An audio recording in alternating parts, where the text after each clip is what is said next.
안녕하세요. 오늘은 라이센스 2개 비교하는 시간을 갖도록 하겠습니다. 하나는 공인중개사이고 또 하나는 mortgage originator입니다. 공인중개사 시험은 어떻게 보게 됐냐면 제가 코로나 중간에 코로나 전에 비해서 스케줄이 많이 한가해지면서 생각도 많아졌습니다. 그래서 내가 이렇게 계속 살아남을 수 있을까? 뭐 새로운 일을 할 수 있는 게 없을까? 혹은 당장 나를 바쁘게 해줄 수 있는 일이 없을까 생각하다가 보니까 제가 공부를 좋아하더라고요. 그리고 제가 집을 또 좋아합니다. 그래서 이 업종에서 만약에 일을 하게 되면 집을 많이 보러 다닐 수 있지 않을까 해서 시작한 공부예요. 그래서 23년도 2월 말에 시작했고요. 이 공부 같은 경우는 135시간을 공부하는데 45시간 Real Estate Practice, 45시간 Real Estate Principle, 그리고 45시간 Real Estate Finance 이렇게 세 가지 과목을 공부해서 총 135시간인 겁니다.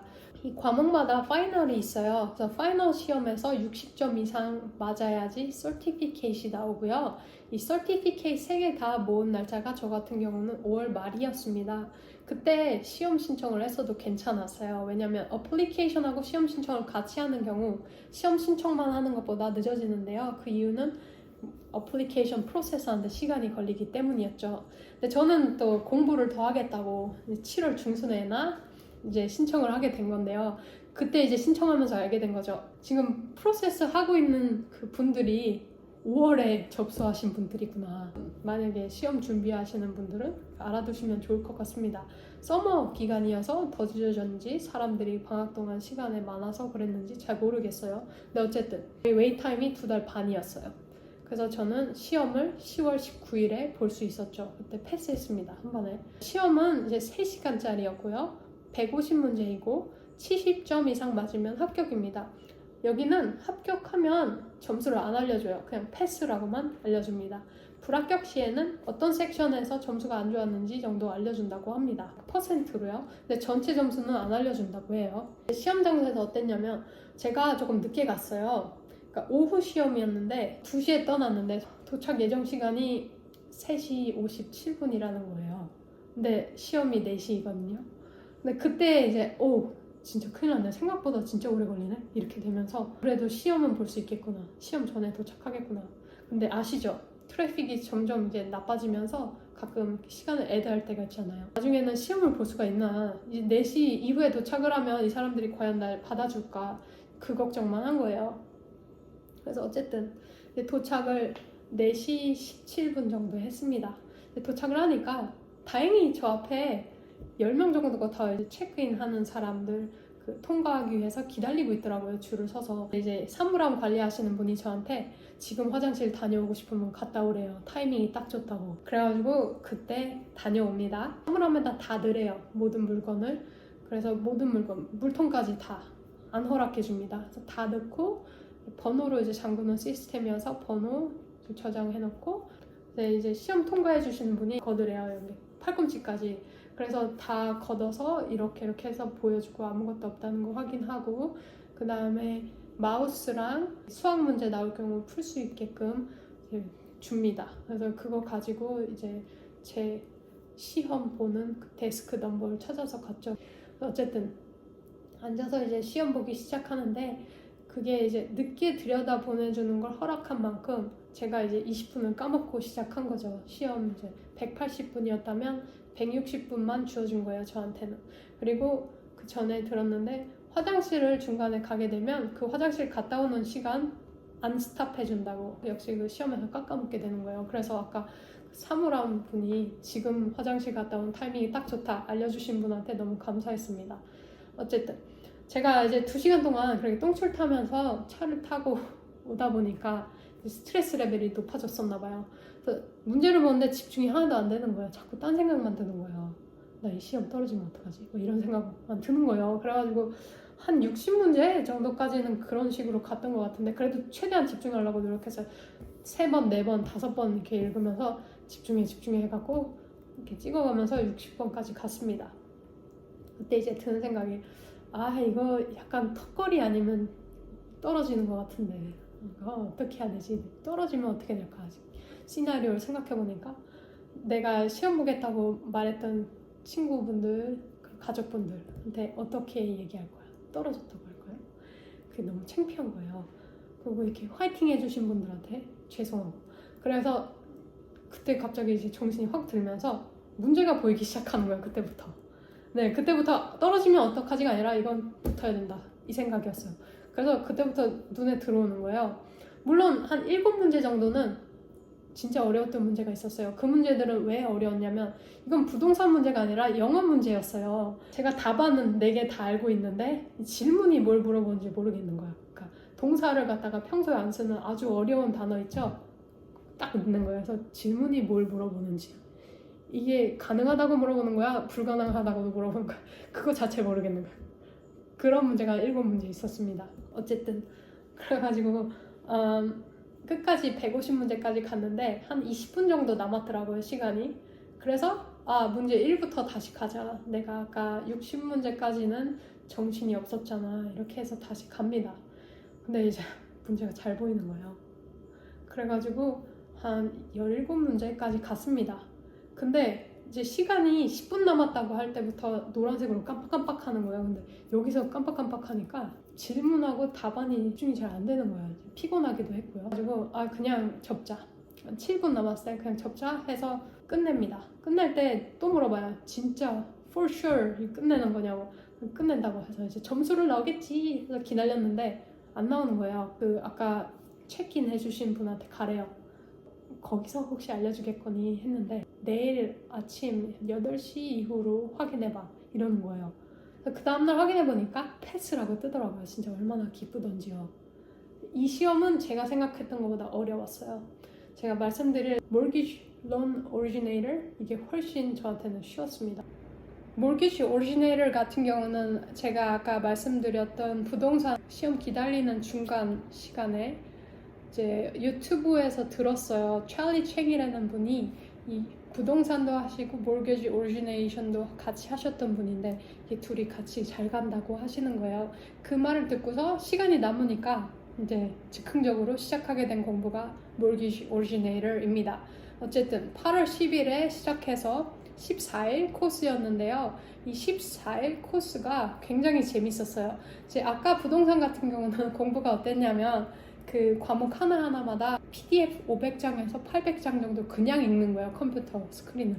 그러니까 얼마나 눈이 피곤하겠어요. 그러니까 요점 정리 하이라이트 하면서 물론 했는데 인터랙티브라고 하나요? 이렇게 클릭도 하고 그 다음 페이지가 넘겨지고 사람이 말해주고 이런 게 전혀 없이 그냥 PDF 종이 글자다 보니까 조금 약간 지루한 면이 있었습니다. 하지만 Mortgage Originator 같은 경우는 코스가 3배 정도 비싸서 그렇지 좀 좋더라고요. 재밌고. 여기는 시스템이 어떻게 되냐면 교수님이 하나 붙어서 이메일을 이제 가르쳐줘요. 교수님한테 궁금한 거 있으면 물어볼 수 있게. 그래서 1일차에는 1일차 공부하고 그날 배운 거 확실하게 다지기 위해서 얘가 이걸 배웠나 확인하기 위해서 주관식으로 문제를 물어봅니다. 예를 들어서 이런 경우에는 어떻게 하는 게 좋을까? 어떤 게 제일 베스트 솔루션이냐? 이렇게 물어봤을 때 주관식으로 내가 생각할 때는 이렇게 하는 게 좋을 것 같아. because 이렇게 해가지고 이렇게 얘기를 하게 돼 있는 거예요. 그래서 이 교수님이 이제 딱 봐서 잘했네, 잘 맞았네 이러면은 이제 채점을 해주잖아요. 그러면 그 다음날 일정 시간이 됐을 때 공부를 시작할 수가 있는 거예요. 그러니까 여기서 보면 선발대라고 하나요? 선발대도 약간 있고 약간 후발대가 있더라고요. 물론 중간 분들도 있겠죠. 근데 저는 선발대에 끼려고 노력했는데 선발대가 더 재밌습니다. 제가 볼 때 후발대보다. 그래가지고 어쨌든 공부를 재밌게 했어요. 이렇게 끝내고 시험 신청을 했더니 여기는 바로 나오는 거예요. 공부 시작은 8월 10일인데 시험 통과가 9월 12일입니다.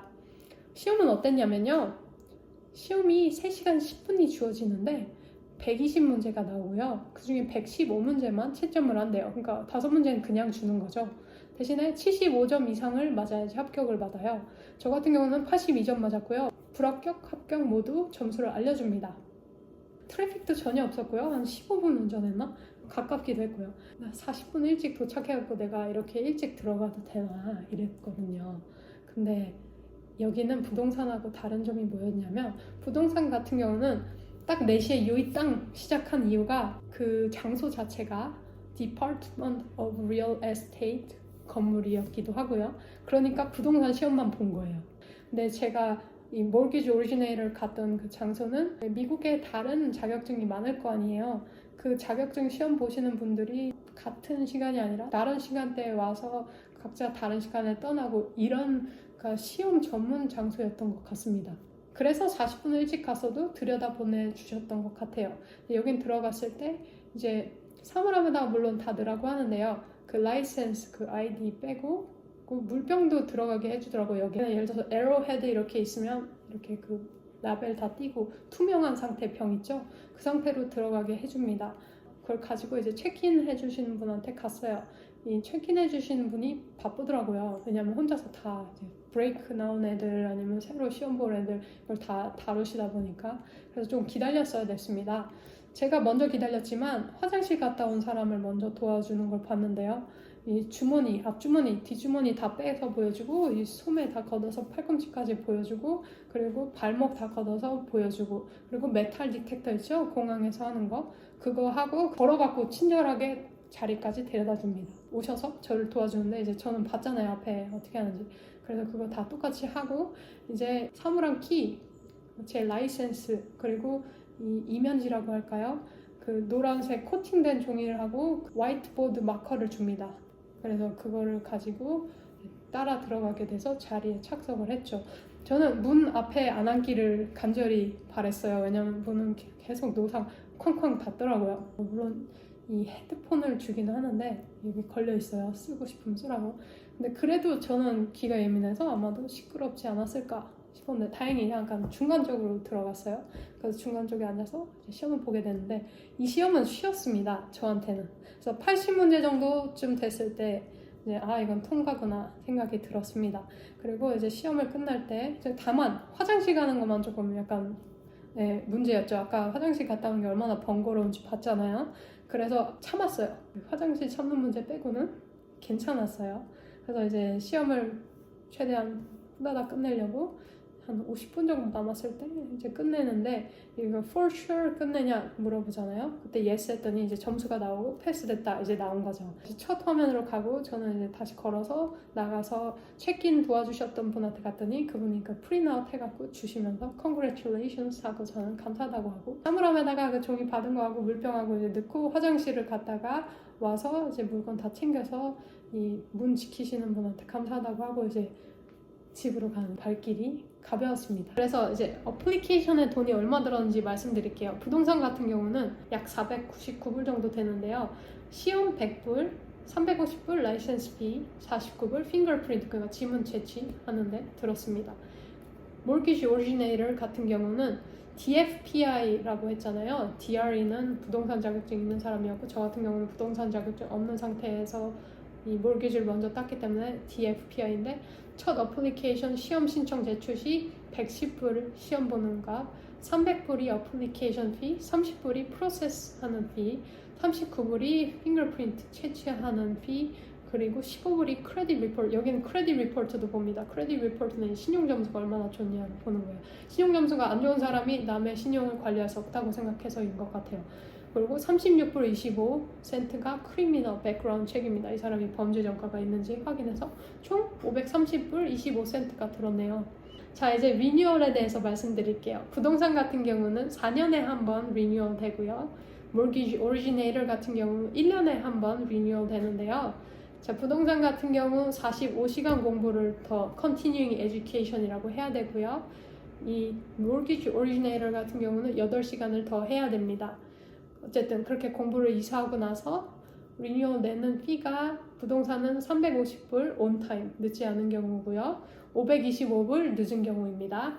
그리고 mortgage originator 같은 경우는 300불 라이센스 피, 30불 프로세싱 피, 그리고 36불 백그라운드 체크 그 범죄 전과 확인을 캘리포니아 같은 경우는 매년 한다고 합니다. 어쨌든 그 돈이 한 360불 정도 듭니다. 그렇게 해서 그래서 제가 그냥 자격증만 갖고 있는 상태잖아요. 그래서 약간 부담스럽더라고요. 제가 NMLS에 전화해서 물어보게 됩니다. 이제 어떻게 될 건지, 제가 그냥 돈 안 내면 완전히 말소되는 건지 아니면 시험을 또 봐야 되는 건지. 그분이 어떻게 말씀하시냐면 Continuing Education을 2024년도에 하는 게 낫고 그러고 나서 리뉴얼 피를 안 내면 일단 2월달 말까지 해서 제 라이센스는 없어진다고 합니다. 몰게지 오리지네이터.